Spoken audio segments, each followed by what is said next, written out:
إن التشاركية المعرفية حسب الحب وجود والوجود معرفة تقف على النقيض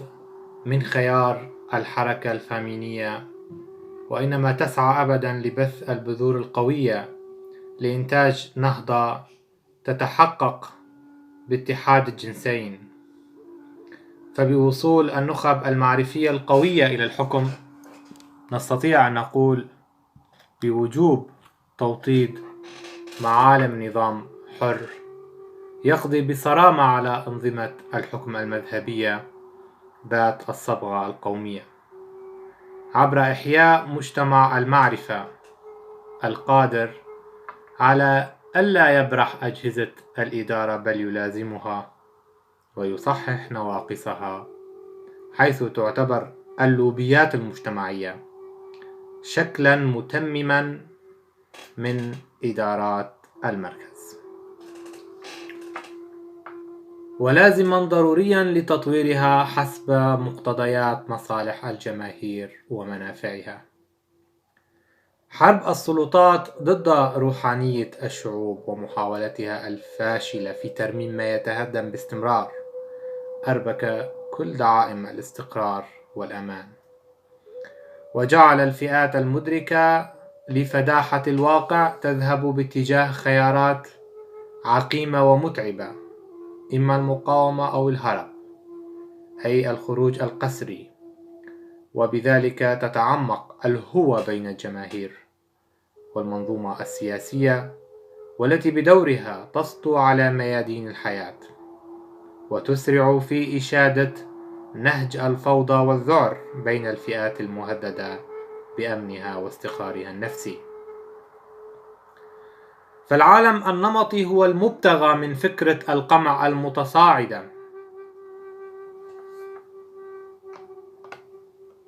حيث خلق حياة راكدة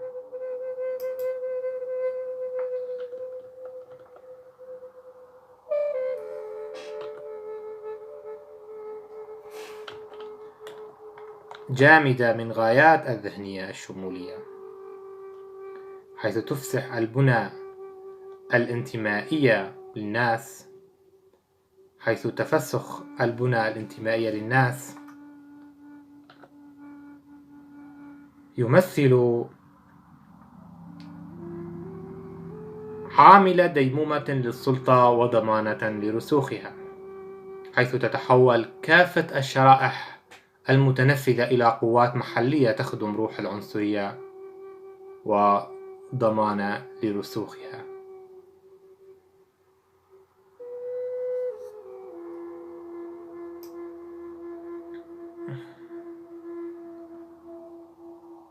تتحول كافة الشرائح المتنفذة إلى قوات محلية تخدم روح العنصرية والشوفينية التي تنتجها السلطة، حيث تمثل تلك الشرائح نواة بائسة تعيد إنتاج ذات السلطة. فكما أن البشرية قد شهدت منذ القدم عهود القتل والنهب والرقيق، فإن الدولة تقوم عبر نظامها وتمجيدها للقائد السارق بوصفه نبيلا عظيما ومفكرا. فالحرب بهذه الطريقة تتم على المجتمع وتنصب في نقطة زعزعة مواضع الثقة بين الأفراد. لقد زرعت الدولة البعثية أجسامها السامة بين المجتمع، وزرعت مناهجها في عقول الأطفال، وبهذا فإن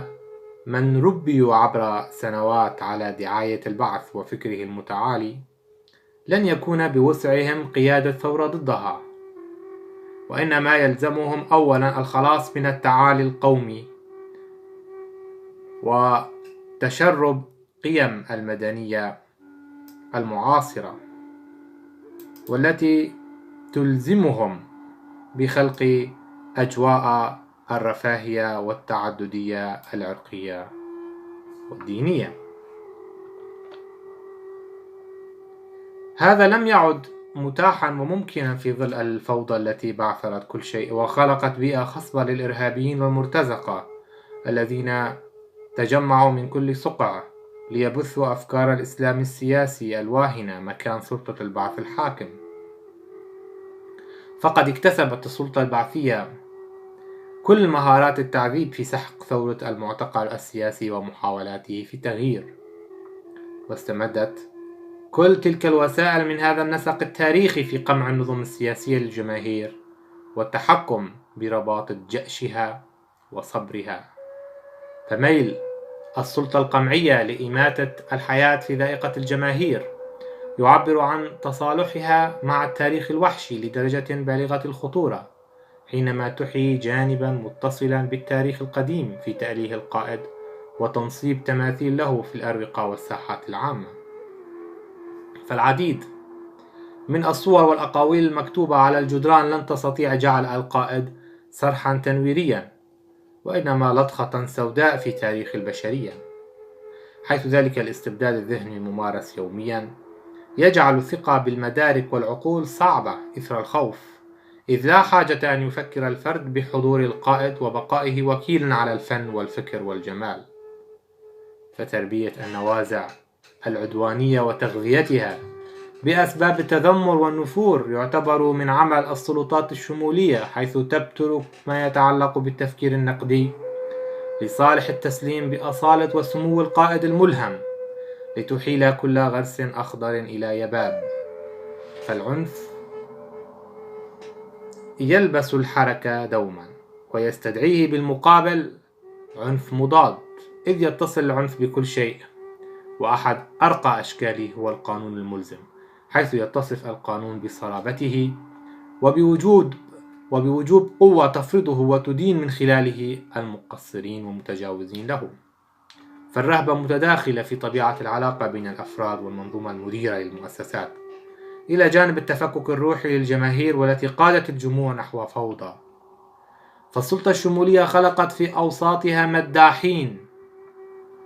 يكيلون المديح خوفا من القائد أو تمنيا من أن يسقط تمثاله بين أقدامهم، حيث بدت الحالة الكردستانية في ظل النظم المحتلة لكردستان تبعث على الذهول والإحباط، حيث قاد القمع التنظيمات المعارضة للتنازل عن حلم إقامة كيان حر ومستقل إلى مطلب السماح بالتحدث باللغة الأم، أو التخفيف عن عزلة أصحاب الرأي وليس العمل على إخراجهم من أسوار المعتقلات. كل ذلك نتيجة تحجر تلك السلطة التنظيمية وارتهانها للنظم الإقليمية. فحيثما يتواجد المغفلون يتواجد المستغلون، إذ لا شيء يحبط الإرادة الجمعية والفردية سوى شيئين، وهما الفساد والتعنت. حيث نجد بهذا الصدد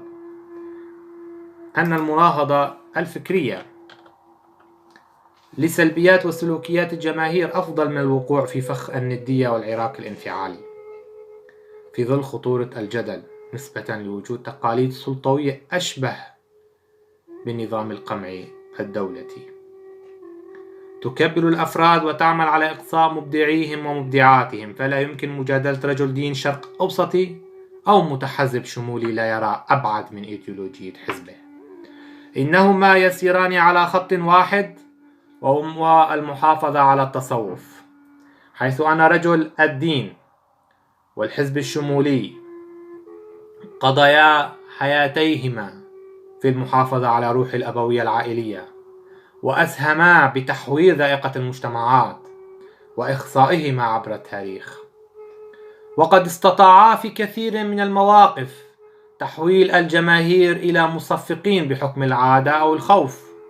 وثمة معرفيات ومعرفيين قضوا في كنف الدين والحزب ردحا من الزمن، وخرجا بحقائق وأسس احتجاجية ناجعة كخيار بديل لفهم الحياة خارج مزاريب مفهوم إن لم تكن معي فأنت ضدي، أو أنك متآمر مأجور في كل الأحوال.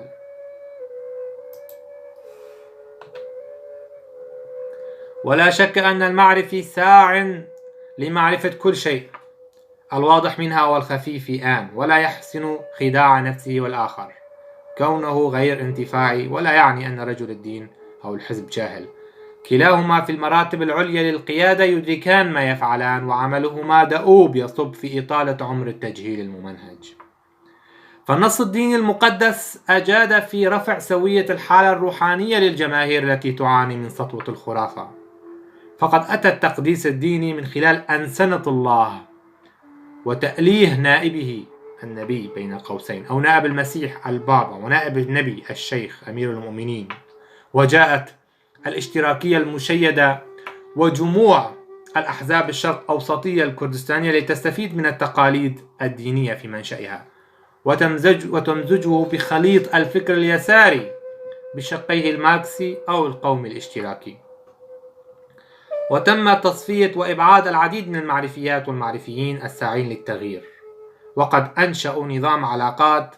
تعتمد على تربية التصوف والمحسوبية وتقوية الجاسوسية في أوساط أتباعها، وقد وجدوا في وضع الهالة على مؤسس المجموعة أسلوبا يزيد من ارتباط الجماهير التصوفي بها، حيث أن ثالوث تأليه القائد وتهميش الجندي واستغباء القطيع رسم تقاليدا راسخة باتت إرثا عقائديا سميكا كهالة تأثير الدين على النفوس. إن الأخلاق موجودة بالغريزة داخل الكائن الحي قبل وجود الأديان، والوطن هو الأرضية الخصبة لإنتاج الحياة وارتباط القائد بالشعب والعكس. أربك من إيمان الناس بالرقعة الجغرافية، وثمة شواهد كثيرة عبر التاريخ تبين حقيقة الحروب الأهلية والثورات نتيجة احتكار السلطة الوطنية وجعل القادة أوطانا والأوطان مسارح تعذيب واعتقال وقتل، حيث لا يناهض المعرفيون التحزبية المؤسساتية، فهي منظومة عمل وإنتاج، ولكن دحض المتألهين أعداء التغيير يصب في خدمة المجتمع وتماسكه، وهو واجب حضاري لصون ملكات الفكر والجمال والإبداع، وكذلك تطوير أساليب الخطاب بروح تعتمد النقد والمصارحة الفكرية.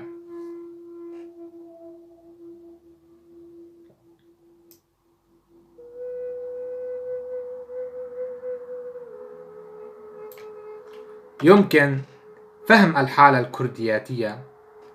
على أنها في كثير من الأحايين ونتيجة ذلك التعاقد المشترك بين السلطة الحاكمة والتنظيم المناهض، أي تشابه في الأدوات وأساليب الطرح، نجدها أكثر ميلا وذهابا باتجاه منحى الانصهار الطوعي بالتركياتية والعروبة والتفريس والانسياق دون وعي بالتقولب الشمولي في متاهة عبادة الفرد، وهذه من علامات تجهيل وإخصاء الجماهير. وهذا القول لا يلغي المزايا الحاصلة صدفة داخل تلك المؤسستين الدينية والحزبية الشمولية، التي كانت استجابة عفوية لحالات الضياع والعبودية الحاصلة على أشدها، وذلك إبان تأسيسها وفق ضرورات المرحلة. كما في حقب بدايات القرن العشرين في قارات العالم القديم، فنجد أن الفكر القومي الإلغائي والإسلام السياسي المذهبي قد قوض معالم الحياة الديمقراطية لدى شعوب الشرق الأوسط. لهذا وجب التعامل مع القضايا كحقائق وأرقام ومكاشفات، وهو الأنجع لكسب ثقة الجماهير بقياداتها وتنظيماتها، حيث أن إحياء خطاب الثمانينيات الثوري ومحاولة تجديده أشبه بمحاولة إحياء جثة متعفنة. فالجماهير المثارة إثر خطاب السلطة القومي أو المذهبي أكثر خطورة على بعضها بعضا من تلك السلطة نفسها، كون اعتقاد القائد أنه إله أو نبي مرسل هو بعكس مقولة الفيلسوف الإنجليزي جون لوك الذي قال: الرئيس أجير لدى الشعب ويحق للجماهير عزله إن تجاوز صلاحياته.